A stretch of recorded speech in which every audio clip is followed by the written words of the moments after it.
y'all know I love footage. Y'all know I love photos with the, oh shit, here we go. I'm about to get creeped the hell out. This happened last October, close to Halloween.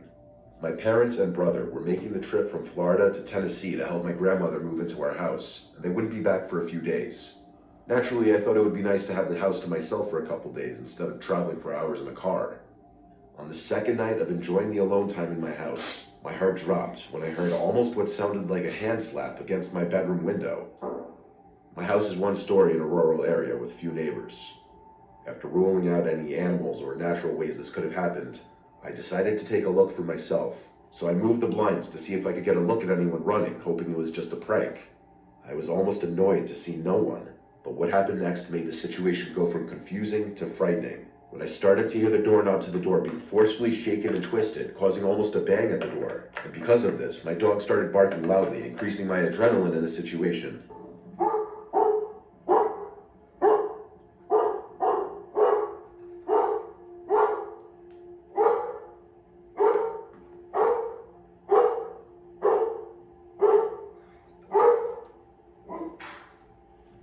Thinking it could still just possibly be a prank by one of my few friends I knew I was alone, I began recording a video on Snapchat to send to my friends so that I could maybe confirm it was one of them. Who's a Snapchat? The first video starts with me standing a few feet back from the door to see if I could record it being moved again, and eventually I try to record outside the glass doors. The video ends when I'm terrified to hear behind me that my screened-in patio back door was just forced open. Oh!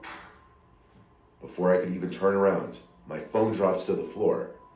I sent the first video to my 3 friends. Whoever this was behind my house still couldn't get inside, but it was freaking me out knowing they weren't afraid to try. I wait a few minutes, and 2 of my friends send snaps from their homes, claiming their innocence and asking to keep them updated. Still a little freaked out, I realized my last friend Logan had opened the snap but didn't respond, which ironically would be the one person out of my group to try something like this. Feeling more confident it was Logan, I decided to start a new video with flash on and try to take a look from the backyard if there was anyone in the open grass yard.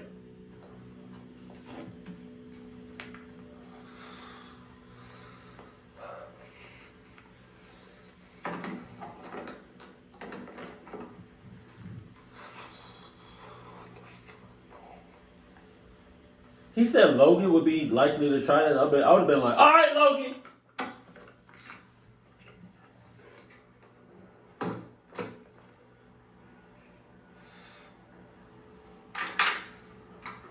Shit. I would not be outside. I would not be outside. That he, hey, his shadow scared the shit out of me. After making sure the front door was locked, I walked out hoping Logan would pop out to try and scare me. I checked behind some bushes and scrap wood on the side of my house, but instead I was greeted with just darkness and quiet. Jesus. Only after 15 seconds of walking outside, I was immediately uncomfortable with the situation I was putting myself in. My fears got the better of me, and I decided to just go back inside. I stopped the video and returned to my living room. Logan finally responds to my snap, causing my breathing to halt when I see a picture of him in bed with his girlfriend saying, "What the fuck, bro, call the cops." I immediately call 911 and make sure no windows or doors could be unlocked. I was advised to keep all doors locked and to call back if I hear any more forceful entry noises. You should have did that already. It was only days later that I would rewatch the saved videos to find a creepy black figure watching me behind my tool shed while I searched behind the scrap wood and bushes, almost looking like they were deciding to attack me or not. What? Oh, shit.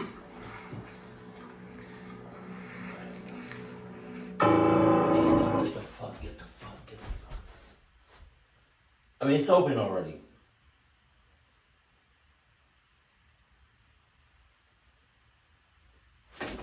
Damn! Oh, damn it! Damn it! Oh, damn it!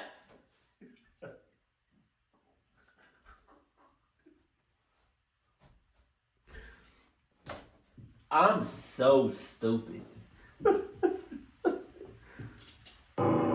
Oh, shit. Seeing it for the first time, and even now, makes me want to throw up from fear. Nothing has happened since, but I still wonder how someone knew I was alone that day, and what could have happened had I made eye contact with the figure watching from the corner of that shed. It would have been over. It would have been rats.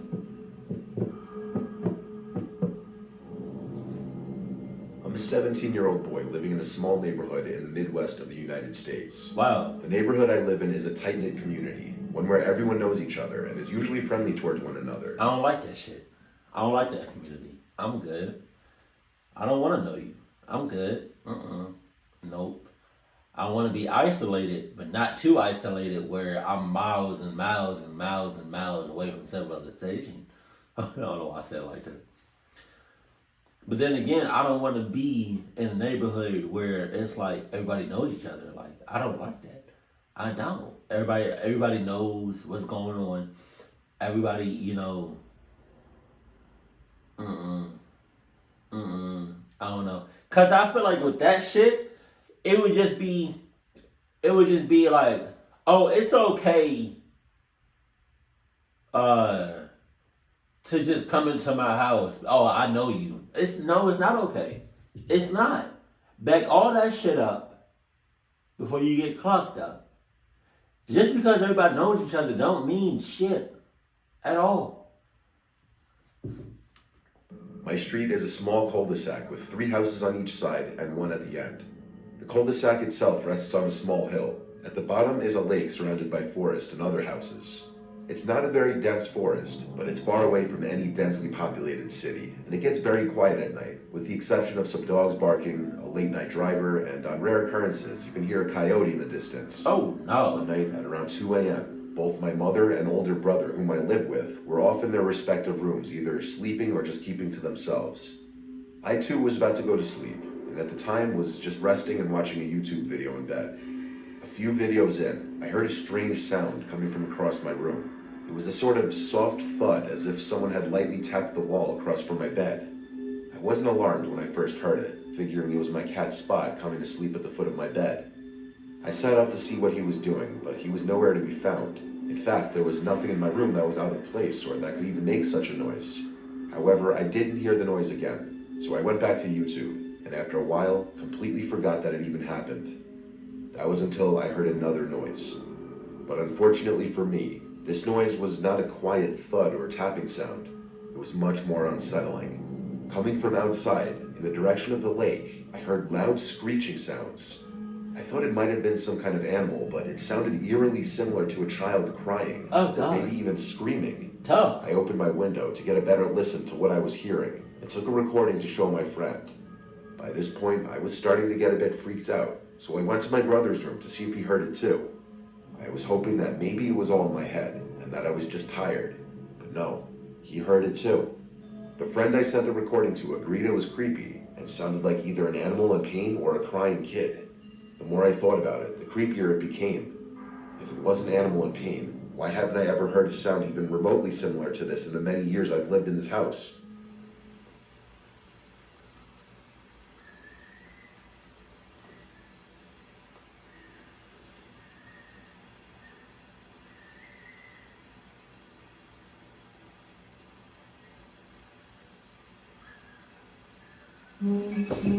Shit. That scared the shit out of me.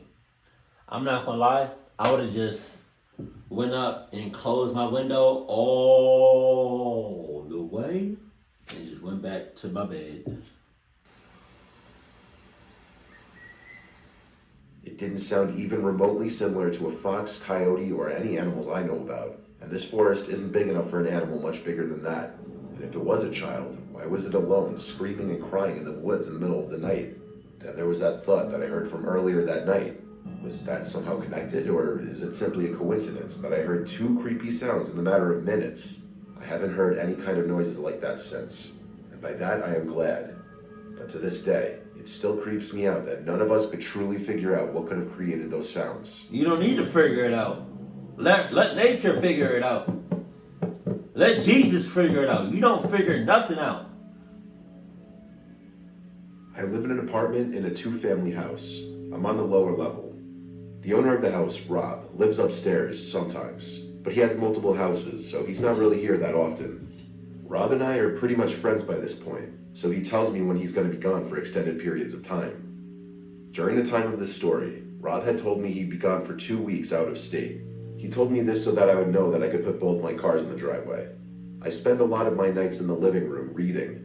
My level of the house has access to the back door and the deck outside, so you can probably guess where this story's going.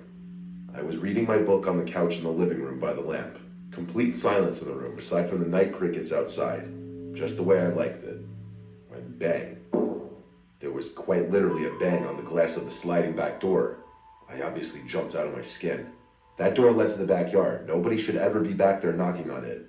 I wondered if maybe Rob had returned early, but that didn't seem likely. It was just one distinct bang, though. It could have been a fox or a possum running into it by accident.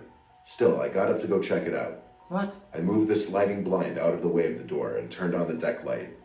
The deck was clear, though, as I thought it would be. I live in the calmest town ever anyway. Break-ins are never heard of here. So? I closed the blind on the door again, though, just because I do get a little uncomfortable with the idea in the back of my head that someone's outside in the dark just watching me. I think that's a pretty normal feeling. A while passed because I finished a whole nother chapter in my book when it happened again. This time, though, it wasn't just a singular bang. It was a bunch of deliberate knocks or bangs on the glass. It had to be a person. It went on for a bit, so I turned off the lamp, and this is where I picked up my phone and started recording.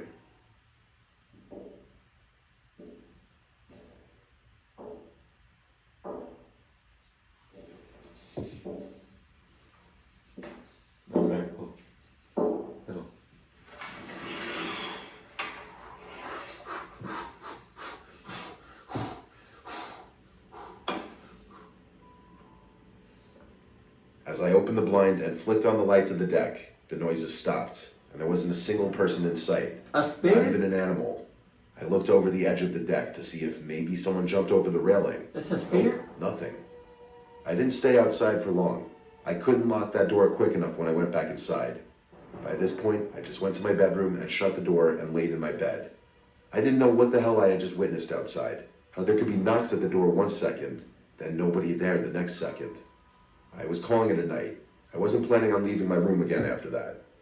I browsed Instagram and YouTube for a while on my phone, then turned it off and tried to go to sleep. Silence for the longest time. And then right at the foot of my bed, there was a noise.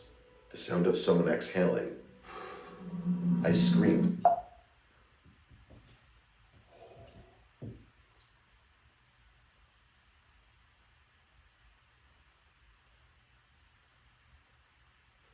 If you're not going to have Adidas protection, if you're not going to check the checklist, at least for the love of Jesus, have something to protect yourself with that's within close proximity. Like I heard a young MA talk about she sleep with a gun underneath her pillow or some shit like that. Have some sort of weapon, underneath your pillow or with you while you sleep. Because to have somebody that you don't know at the foot of your bed, holy shit. Dove for the light switch, and when the light turned on, my room was empty. I stood paralyzed, breathing heavily for a moment. What? Trying to comprehend what just happened. What? I searched under the bed and the closet. It's a There spirit. wasn't a soul in my room. It's a ghost. I know what I heard, though. It wasn't in my head. Just like the door wasn't in my head. I slept in the living room after that, though I didn't feel much safer in there, fearing I'd hear bangs at the back door again. It was a relatively sleepless night for me. Rob told me he's never experienced anything like this, and he couldn't think of anyone who might have wanted to target him for anything. I never had believed in anything paranormal until that night. Yeah, I'm I saying. haven't had any experiences that intense ever since, though. Hell yeah, that's what I'm saying. Like, if you hear something and you go check it out, like the second you hear it, and the person or thing or whatever isn't there, the second you check it out, you messing with something paranormal. You messing with a spirit or a ghost or something. So with that being said, because obviously a gun is not going to do nothing to no ghost. Okay, or you can have like a rosary. You know what I mean? You can have a rose. You can sleep with a rosary. You can sleep with the Bible. You can sleep with a gun. All three of those things you can sleep with. You know. Now I don't know your past. Maybe you were doing something. Maybe you were messing with a Ouija board, or maybe you was dealing or messing around with some ghosts in the past. I don't know, but it definitely does sound like some spirits or some shit. Yeah. So that being said, you need to go to sleep protected with a rosary, a cross, a Bible, and a gun. All them junks. And if you're home alone, just don't open the door for nobody. Because that person should have a key. If they don't, that's tough. Keep cool, keep classy. And I love you. Stay happy. My family.